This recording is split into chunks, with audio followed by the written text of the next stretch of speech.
Welcome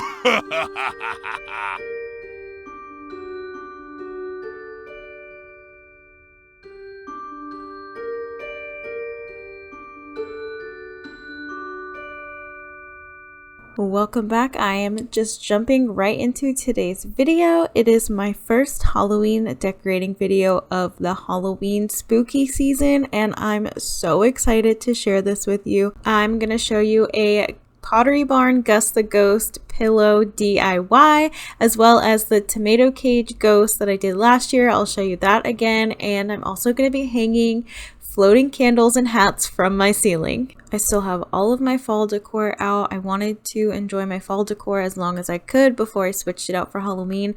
I was actually really sad to get rid of my fall stuff, but now that I have the Halloween up, I am just in love with it. I loved my fall decor, but I'm like infatuated with my Halloween decor, and I know it's going to be hard to take down when it's time to decorate for Christmas. I tried to see if I could use any of my fall stuff incorporated in with my Halloween, but I think I pretty much took everything fall away and replaced it with all of the spooky things.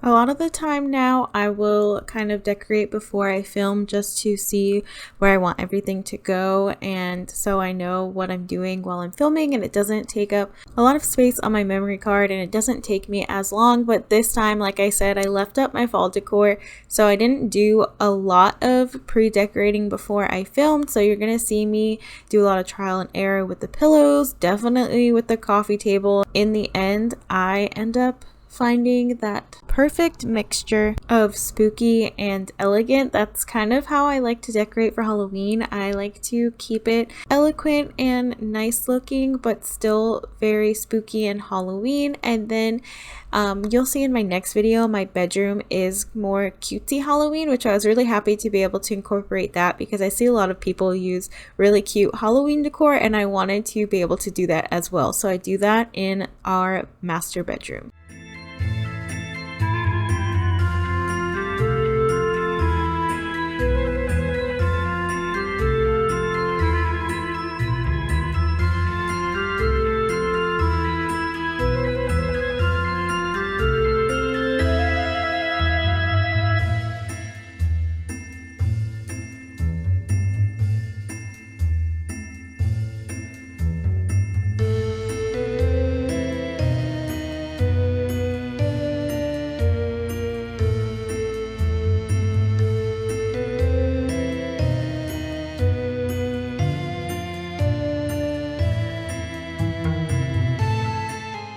I'm doing all this work forgetting that I'm gonna do a Gus the Ghost pillow DIY, and I'm gonna have to move everything.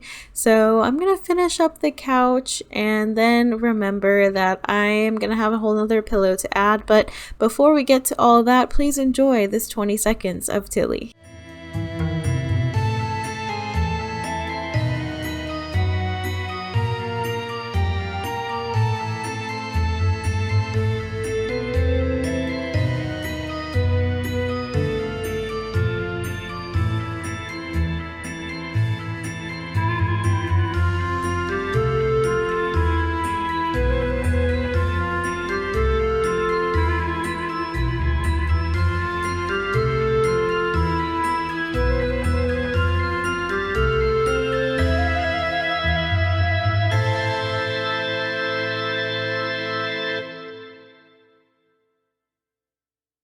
absolutely love using this Hearth and Hand blanket for Halloween. I break it out every year. I remember when it first came out, it kept going out of stock and I could not get my hands on it, and finally I did, and I'm so glad. This is a purchase that I'm really happy I made, and I will keep using this for years to come because it just has those perfect Halloween colors, and it's not really meant to be Halloween, so it adds a touch of Halloween without being over the top to keep in theme with my spooky Halloween but elegant.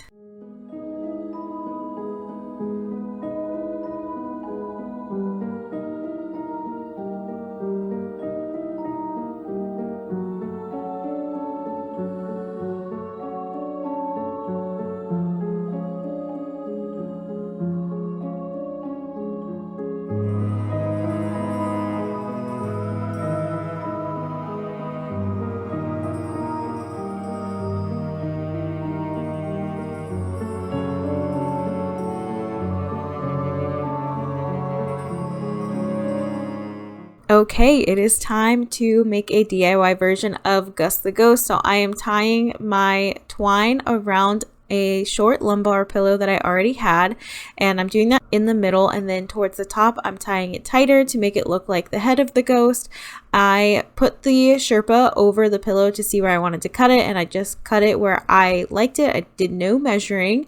I got a Sherpa pumpkin from Michael's. You can find these all over Target, Dollar Spot, Big Lots, Michael's, and I'm just hot gluing it to the piece of Sherpa to look like Gus the Ghost. I have my reference picture on my phone. When I'm done gluing the Sherpa to the Sherpa pumpkin, then I'm going to cut black Sherpa eyes. Now you can use black felt if you want, but I wanted to be really close to the Pottery Barn version, so I used black Sherpa for my ghost eyes, and that's pretty much it. It's super easy. I spent a little over $20 to make an $85 pillow, and he looks almost identical to the Pottery Barn Gus the Ghost. Please let me know what you think in the comments down below. Did I make a good dupe for Gus the Ghost, or would you prefer to buy the original Pottery Barn version of Gus the Ghost? It takes a little bit of work and a little bit of effort, but it saves you about $60, so I think it's worth it to DIY, but let me know what you think.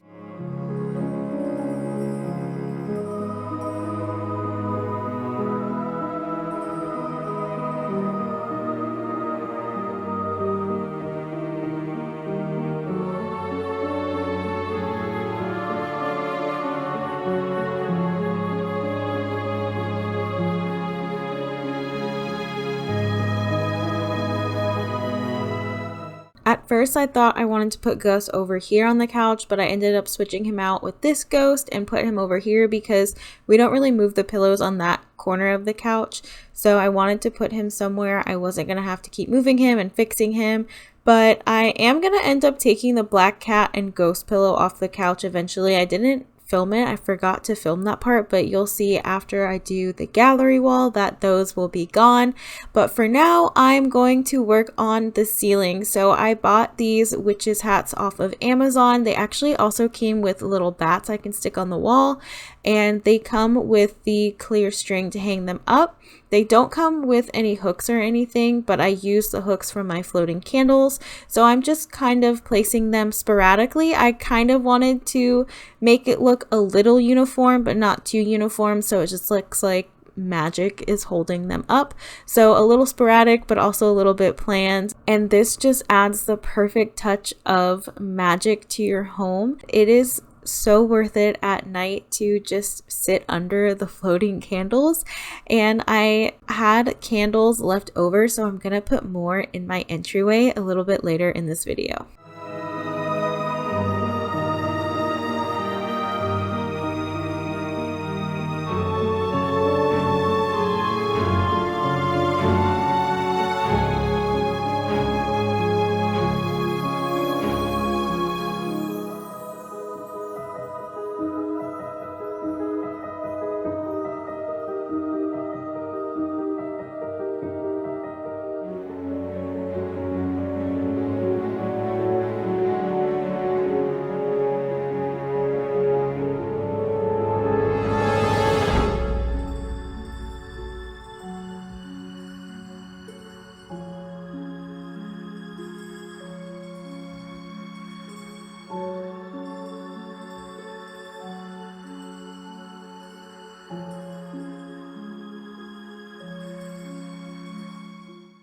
The coffee table is definitely an area I had trouble with this time. I could not figure out what I wanted to do. I really liked the setup with the headless horseman, but I really wanted to have this jack-o'-lantern on the coffee table like I did last year, so I could light the candle inside and I would just have a glowing jack-o'-lantern on the coffee table. I also wanted to put a bunch of pumpkins on here again like last year, but I didn't want to do it exactly the same. So in the end, I decided I wanted to use the headless horseman in the dining room, and I just take it off altogether.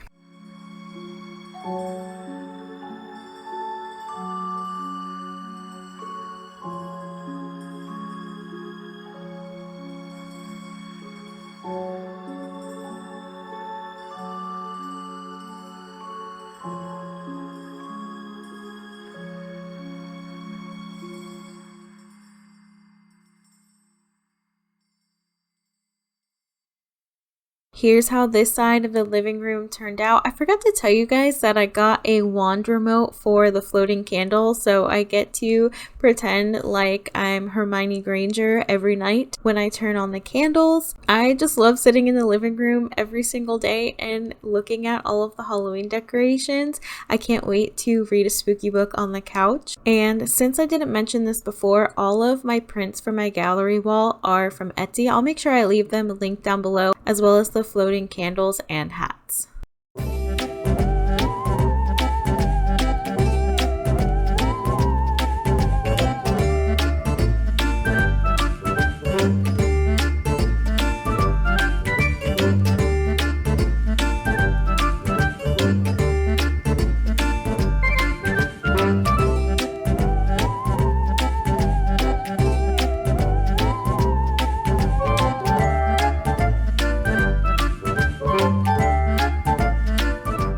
Now I'm moving on to the bookshelves, and normally the bookshelves are what I have a lot of trouble with, but I feel like I had more trouble with the coffee table, and the bookshelves came a lot more naturally to me this time, which is a big shocker because these always stump me. But I knew I wanted to put pictures of our previous Halloween costumes, and I wanted to have kind of like an apothecary shelf with all of my potion bottles and my new cauldron. So I made sure to incorporate that, and I think it made it a lot easier because I knew that I wanted to have those things on the shelves, and then I kind of just added in the rest of the stuff.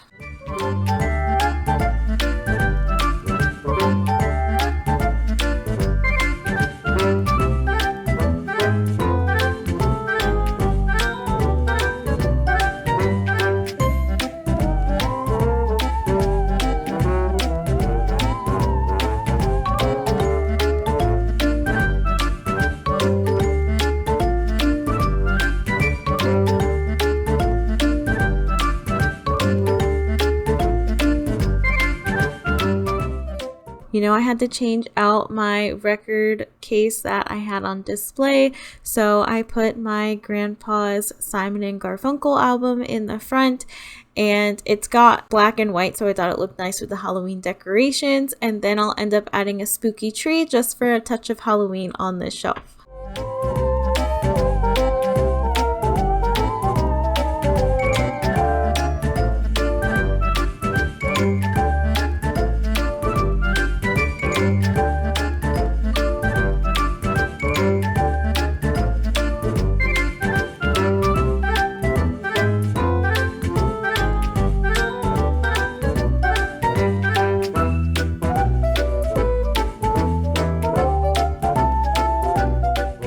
This shelf is where I decided to put my witch's apothecary. I wanted to elevate some of the potion bottles, but I didn't want these dollar spot stands to show. So I put some of the black spooky creepy cloth on top so you couldn't see them, and then put some of the potion bottles up on those, and then the rest on the regular bookshelf. And I have my cauldron on display with a skull, and then above I have books that say potions and magic spells, and I wanted to put the books by the potion bottles, but I just couldn't get it to work, so I put it right above, which I think is fine and still goes into the witch's apothecary theme on the shelf below. Down below that, I'm just adding my light up haunted house, and that's it for these shelves.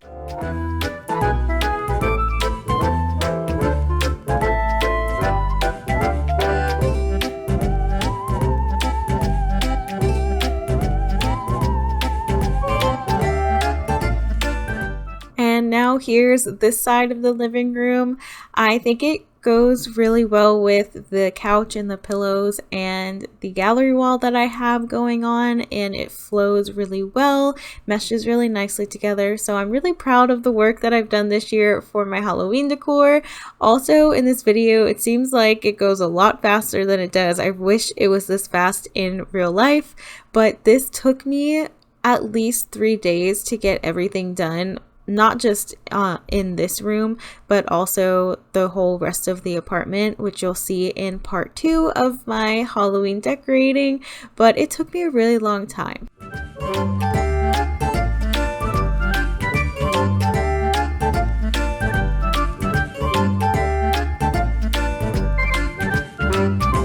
Now it's time for the Ghost Malone DIY, aka the tomato cage DIY ghost. We just named him Ghost Malone, so if you hear me say that, I'm referring to this guy right here. So all you do is take a tomato cage, and I think I got a 7 or 8 inch styrofoam ball, and then you put that on the very top of the tomato cage.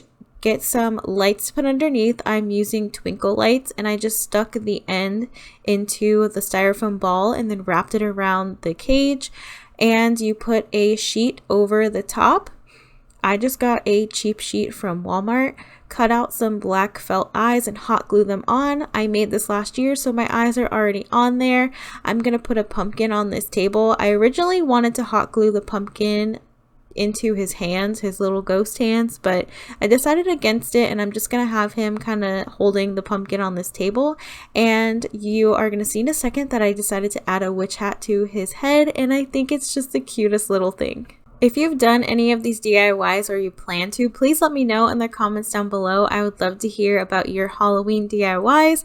But now I'm moving into the entryway, and this is the last space I'm going to decorate for this video.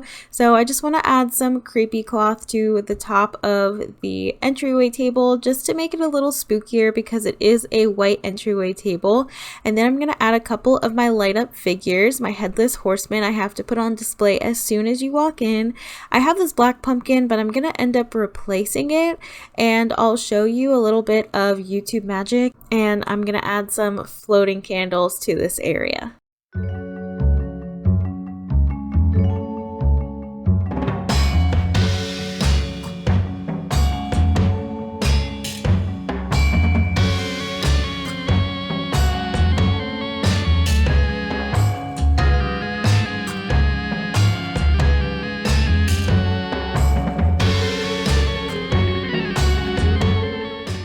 I decided to add some of the little bats that came with the witch hats over in this area.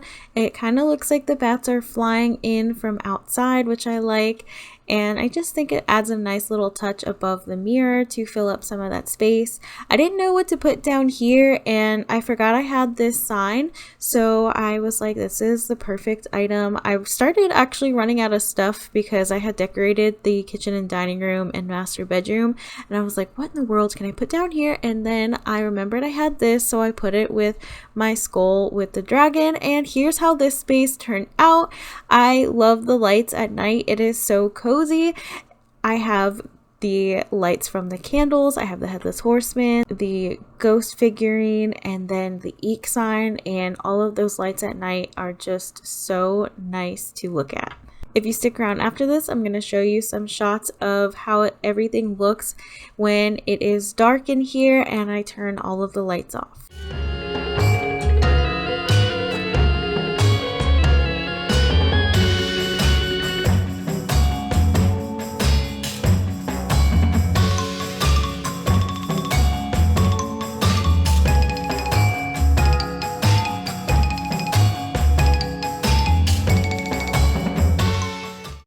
Thank you guys so much for joining me in today's video.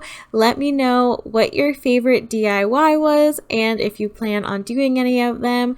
And also let me know what your favorite space that I decorated today was.